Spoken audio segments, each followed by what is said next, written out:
Dans cette vidéo, je vais vous expliquer à qui s'adresser pour ouvrir un contrat d'assurance vie. En effet, il y a beaucoup d'acteurs différents qui vous permettent d'ouvrir ce type de contrat, des banques en ligne, des courtiers en ligne, des conseillers en gestion de patrimoine, etc. On va balayer un peu cet environnement pour vous expliquer les avantages et les inconvénients de chaque méthode pour vous aider à savoir à qui vous adresser pour ouvrir un contrat d'assurance vie. Alors avant de poursuivre, si vous aimez ce type de contenu, n'oubliez pas de laisser un like et de vous abonner afin que l'algorithme YouTube vous conseille plus de vidéos de ce genre pour vous aider à mieux comprendre le monde de l'investissement et vous aider à faire des bonnes décisions pour préparer votre avenir. Première option pour ouvrir un contrat d'assurance vie, et c'est l'une des plus courantes utilisées par beaucoup de Français, c'est tout simplement de s'adresser à sa banque via votre conseiller bancaire ou d'ouvrir un contrat d'assurance vie chez votre banque. Alors c'est une méthode qui est très simple, très rapide. Vous n'avez pas vraiment grand chose à faire, c'est votre conseiller qui va s'occuper d'ouvrir le compte à votre place. Et en l'espace de quelques heures, en une seule journée, une matinée, vous allez pouvoir avoir un contrat d'assurance vie chez votre banque. Alors malheureusement, c'est loin d'être la solution idéale. En effet, la plupart des banques proposent des contrats d'assurance vie qui sont de qualité un peu douteuse. Déjà, premièrement, vous êtes limité au seul produit de la banque. En général, la banque va mettre en avant ses propres contrats d'assurance vie, donc votre choix en termes d'investissement va déjà être assez limité.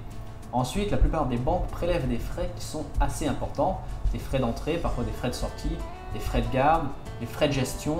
Donc ce sont des contrats qui sont quand même assez coûteux. Et ensuite, la banque généralement va vous mettre dans des placements qui sont assez conservateurs, donc dont la performance ne sera pas forcément très bonne. Ce qui veut dire que lorsqu'on met les frais ajoutés à la piètre performance, parce que ce sont des placements conservateurs, eh bien, le rendement à long terme de votre contrat d'assurance vie en général ne sera pas très bon. Donc la banque en général, c'est un choix à éviter lorsque vous ouvrez un contrat d'assurance vie, à moins de poser les bonnes questions à votre banquier, et parfois beaucoup de conseillers ne sont pas vraiment spécialisés, ne sont peut-être pas en mesure de vous répondre, ou à moins d'avoir un bon banquier qui vraiment est de confiance et va tout vous expliquer, faire preuve de transparence et vous aider à choisir les meilleurs contrats, les moins chers et les plus performants. Donc la banque, c'est la solution la plus rapide, et ce n'est pas forcément la meilleure solution pour ouvrir un contrat d'assurance vie, surtout si vous cherchez à obtenir un bon rendement à long terme. Alors votre deuxième option consiste à ouvrir un contrat d'assurance vie chez une banque en ligne. Il y a énormément de banques en ligne qui existent de nos jours, qui la plupart proposent des contrats d'assurance vie. Alors c'est déjà un peu mieux que la banque traditionnelle, parce que les banques en ligne souvent font preuve d'un peu plus de transparence, les frais sont généralement moins élevés, et il y a en général un grand panel, une grande diversité d'investissements qui sont proposés, ce qui veut dire que vous pouvez avoir des contrats très performants. En gestion pilotée, si vous souhaitez déléguer la gestion à la banque par exemple, vous allez avoir des supports d'investissement intéressants. Ou en gestion libre, si vous décidez de gérer le contrat vous-même, vous allez avoir accès à un grand panel d'investissements. Donc les banques en ligne sont déjà mieux que les banques traditionnelles pour ouvrir des contrats d'assurance vie. Alors par contre, l'aspect un peu négatif des banques en ligne, c'est qu'il y a peu ou pas du tout de suivi individuel. Donc si vous avez des questions, vous avez besoin d'un peu de suivi personnalisé, il ne faut pas trop compter sur les banques en ligne pour vous en donner. En général, c'est plutôt targeté ou c'est plutôt ciblé pour les investisseurs qui veulent prendre les choses un peu en main, soit qui veulent tout déléguer, soit qui veulent faire leurs propres arbitrages. Donc l'inconvénient des banques en ligne, c'est qu'il n'y aura pas vraiment de suivi personnalisé. Troisième moyen d'ouvrir un contrat d'assurance vie, c'est de vous rapprocher directement d'une société d'assurance, comme par exemple un AXA, un Allianz ou un Generali par exemple.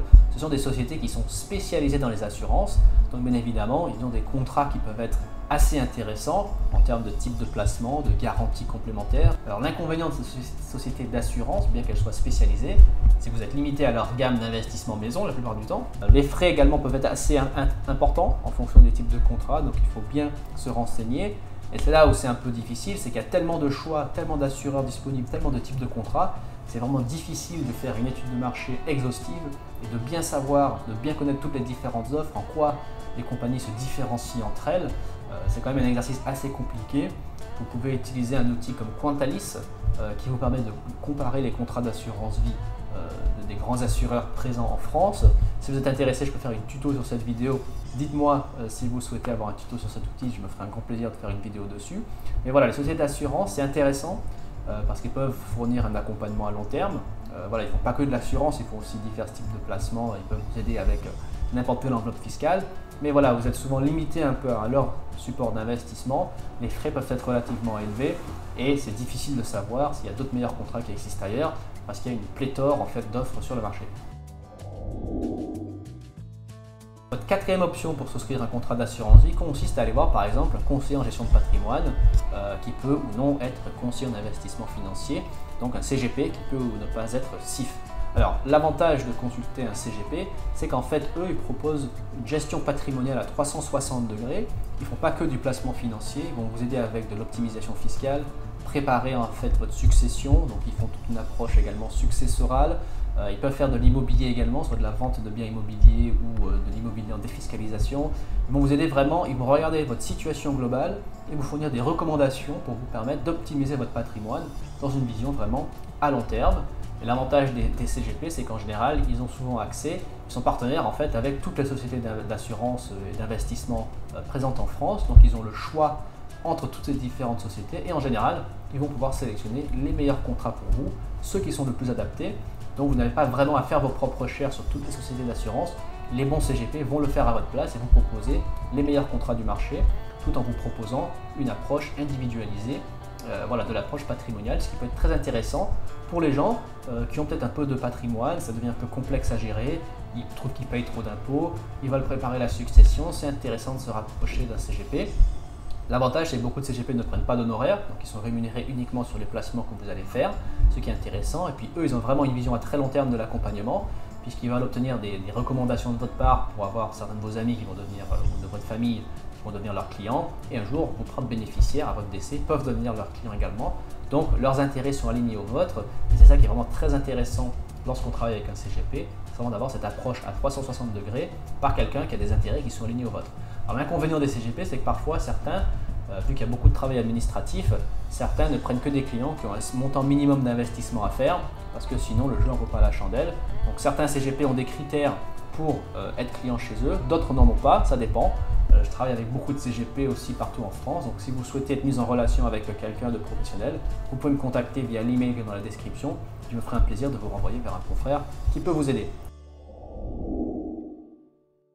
Enfin, vous pouvez souscrire un contrat d'assurance vie via une plateforme en ligne, une sorte de courtier en ligne qui propose des contrats d'assurance vie. Alors, ce sont des plateformes qui chamboulent un peu l'ordre établi parce qu'elles permettent aux épargnants de souscrire des contrats d'assurance vie à moindre frais, avec beaucoup de transparence, avec des supports d'investissement qui sont très intéressants. Très souvent, il y a deux types d'approches qui sont adoptées par ces plateformes. Vous avez des plateformes qui sont plutôt qui font de l'investissement un peu classique généraliste, comme par exemple Yomoni, qui va mettre en avant son expertise en matière de gestion et ses frais qui vont être uniques pour tous les types de contrats. Ça peut être intéressant. Vraiment, voilà une plateforme en ligne qui permet de souscrire de manière rapide, de suivre ses investissements. C'est très facile d'accès. Les versements minimums, je crois que c'est peut-être 1000 €, donc c'est accessible au grand public. On peut faire des investissements programmés automatiques. Il y a aussi un service client qui est relativement pas mal.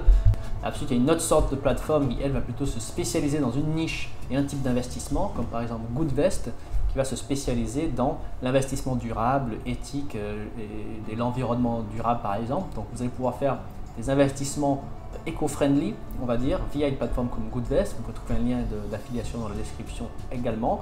Alors voilà donc les différents moyens pour ouvrir un contrat d'assurance vie. Il n'existe pas forcément de bonnes ou de mauvaises méthodes, ça dépend un peu des préférences et des sensibilités de chacun. Moi, vous savez un peu mieux maintenant les avantages et les inconvénients de chaque méthode.